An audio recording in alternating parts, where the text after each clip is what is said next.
5 August Hasina পলায়নের পর বেশিরভাগ আওয়ামী লীগের নেতাকর্মীরা পালিয়ে যায় কলকাতায়।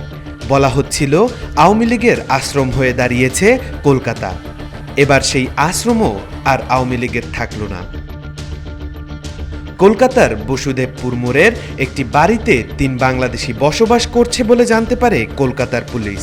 তারপর জগদ্দল থানার পুলিশ ওই বাড়িতে গিয়ে তাদের কাগজপত্র দেখতে চায়, কিন্তু তারা কোনো কাগজই দেখাতে পারেনি।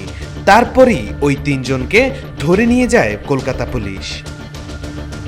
3 জনকেই গ্রেফতার করে জগদ্দল থানায় জিজ্ঞাসাবাদের জন্য নিয়ে যায় কলকাতা পুলিশ। গ্রেফতারকৃতদের নাম ছাত্রলীগের সাবেক সাংগঠনিক সম্পাদক ও মঠবাড়িয়া উপজেলার সাবেক চেয়ারম্যান আশরাফুর রহমান, স্বেচ্ছাসেবক লীগের যুগ্ম সাধারণ সম্পাদক খায়রুল হাসান জুয়েল ও পুলিশের সাবেক এসপি আবিদ।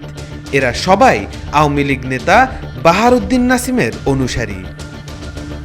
এই 3 জনের সম্পর্কে জিজ্ঞাসা করলে ভারতীয় গণমাধ্যমকে ওই এলাকার বাসিন্দারা জানান, যে বাড়িতে তারা 3 জন ছিল সে বাড়িটির মালিক তাদের পরিচিত হওয়ায় সেখানে তাদের থাকতে দিয়েছিলেন।